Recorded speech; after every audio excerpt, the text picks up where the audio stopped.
जय गुरु जी महाराज। सारी संगत को प्रणाम। गुरु जी महाराज साक्षात माँ शिव जी के अवतार हैं। उनके आदेश और वचन सदा सत्य रहते हैं। जैसे किसी पत्थर की लकीर हो उस तरह से गुरु जी का आश्रम पूरा का पूरा ब्लेस्ड है और वहाँ की हर वस्तु ब्लेस्ड है।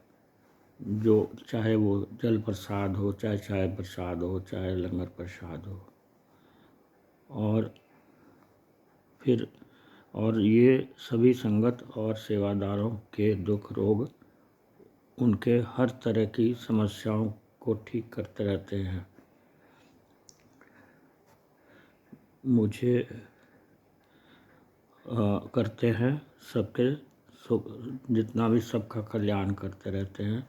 और जो भी उनके दरबार में आ जाता है, आश्रम में आता है, और वो उसका कल्याण करते हैं, उसका भला करते हैं और उसके परिवार का भी भला कर देते हैं।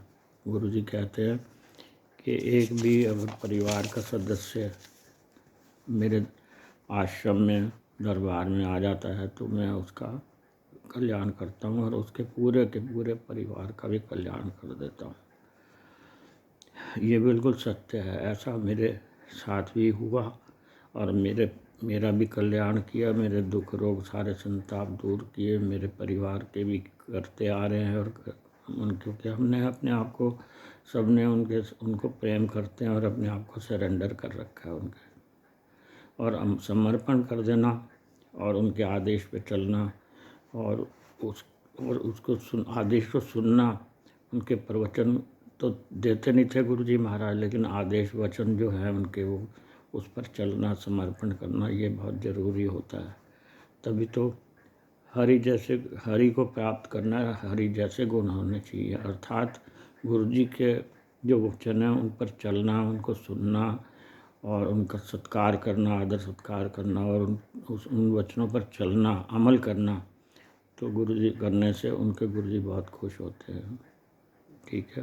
और गुरु जी से प्रेम करो, जितना प्रेम करोगे उतना ही कम है। और ये बात बिल्कुल सत्य है कि गुरु जी महाराज ने परिवार, एक सदस्य अगर आ जाता है आश्रम में तो गुरु जी उसके परिवार का पूरा जो है ध्यान रखते हैं और उनके दुख रोग, संताप, समस्याएं, हर तरह की चीज़ जो भी उनके जीवन में आती है सबका निवारण करते हैं, ठीक करते हैं और संभाल लेते हैं पूरे परिवार की। क्योंकि वो हमारे सारे संसार के जगत पिता हैं, तो हमारे भी पिता हैं, हमें भी पालते हैं, सबका ध्यान रखते हैं। तो इस बारे में एक मेरी बड़ी बहन जो है, उसके हार्ट में ब्लॉकेज आ गई थी, तो 2 स्टेंट पड़ने थे। तो गुरु जी का छोटा स्वरूप मैंने जिस दिन वो ऑपरेशन थिएटर में जाने लगी तो मैंने छोटा सा स्वरूप उनको दे दिया। मैंने कहा ये अपने साथ रखना, चाहे ऑपरेशन थिएटर में रखा जाए तो भी अच्छी बात है। तो उसने ऐसा ही किया, बड़ी सिस्टर ने। तो उसका जो है स्टेंट पड़ गए दोनों, और वो बाद में आके कहती है मेरे को तो पता भी नहीं लगा कि कैसे स्टेंट पड़ गए, मुझे तकलीफ ही नहीं हुई। मैंने कहा गुरु जी की कृपा है, उनका शुक्राना करो। उसके बाद एक बार की बात है कि मेरी सिस्टर, छोटी 2 बहनें हैं, तो दोनों मेरी बहनें और मैं, और एक मेरा बड़ा भाई है, वो कुछ उसको तकलीफ़ थी, सिर की तकलीफ़ थी बचपन से ही। तो वो पिंगलवाड़ा, तरन तारन, गोविंदवाल साहब गुरुद्वारे के पास पिंगलवाड़ा है तरन तारन में, वहाँ उसमें वो एडमिट था।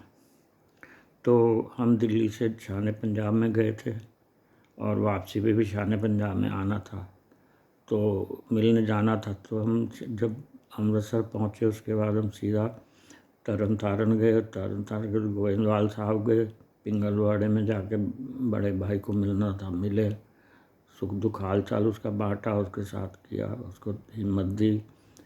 तो उसके बाद जो है क्या नाम है, जो चले वहाँ से, फिर हम वापस जब रात चले तो शाम को ट्रेन जो है वो अमृतसर से लगभग 3:45-4 बजे के आसपास चलती है।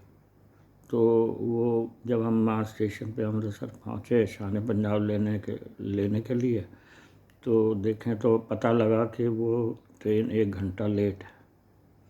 अब 1 घंटा वो ट्रेन लेट हो गई तो हमें चिंता लग गई, क्योंकि उस शान पंजाब का जो टाइम है वो अमृतसर से दिल्ली पहुंचने में 10:30 बजे तक का है। 4 बजे चलेगी लगभग तो 10:30 पहुंच जाती है दिल्ली में। लेकिन उस दिन 1 घंटा लेट हो गई तो फिर दिक्कत हो सकती है आगे जाके। तो हमें परेशान हो रही थी बहनें, कह रही थी कैसे पहुँचेंगे रात को दिल्ली में, मेट्रो भी मिलती है नहीं मिलती है, जाके 10:30 पता नहीं 11:30 बज जाए, क्या हो जाए क्या नहीं होगा।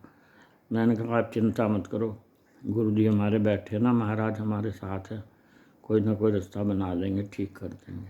तो मैंने उनको हिम्मत दी और मैं ये बोल के चुप हो गया। उसके बाद जब लेट ट्रेन चली, 1 घंटा लेट चली, तो वो चलती आई, तो उसके बाद जो वो चली है ना ट्रेन, अमृतसर के बाद चली है और जगह जगह हर स्टेशन पे भी रुकी है। इतनी फास्ट मैंने ट्रेन आज तक नहीं देखी चलती है। उस दिन पता नहीं कैसे गुरु जी की कृपा हुई, ड्राइवर के सिर पे पता नहीं भूत बैठा था क्या बैठा था, उसने इतनी तेज़ गाड़ी भगाई वो ट्रेन शान पंजाब के। दिल्ली के अंदर जो एक प्रताप नगर है, इधर पुरानी सब्जी मंडी के पास स्टेशन है, वो दिल्ली में ही है। वहाँ उसने आके ट्रेन को 10:28-29 का टाइम हुआ, 10:30 भी नहीं पूरे बजे थे, और लाके खड़ी कर दी।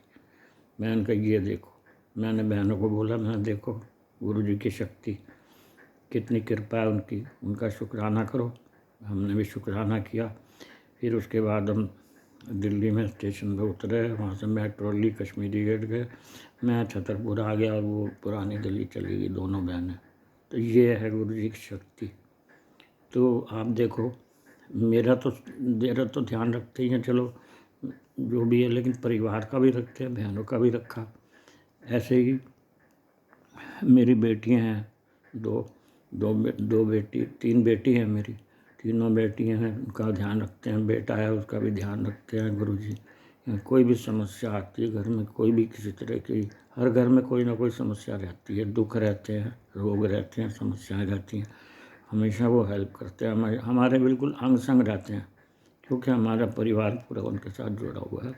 और मैंने भी समर्पण कर रखा है महाराज को। तो इसलिए आप भी गुरु जी को समर्पण करो, उनके आदेश वचनों पे चलो, अच्छे कर्म करो।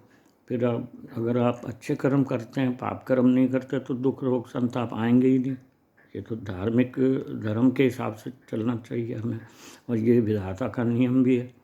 तो कभी अच्छे कर्म करोगे तो फल अच्छा मिलेगा, बुरे कर्म करोगे तो कष्ट आएंगे ही आएंगे। तो इसलिए कष्ट क्यों कष्ट लें हम गुरु जी को भी क्यों परेशान करें। हमें अच्छे कर्म करेंगे तो गुरु जी खुश होंगे, तो आप हमारे दुख रोग संताप भी नहीं आएंगे, ना उनको भी परेशानी होगी। जगत पिता, घर के पिता ये थोड़ी चाहते हैं कि घर में कलेश होता रहे, झगड़े समस्याएं आती रहे। वो जगत पिता है, संसार का पूरा सोचते हैं, तो हमारा भी सोचते हैं। तो इसलिए ना उनसे प्यार करो खूब, अपने आप को समर्पण करो, और ये सदा याद रखो, ध्यान रखो कि हमारे साथ हैं, हमारे जगत पिता हैं, हमारे माता पिता हैं, भाई हैं, बंधु हैं, सखा है, सब कुछ वही हैं, गुरु जी हैं, समझे। तो जय गुरु जी महाराज, जय गुरु जी महाराज।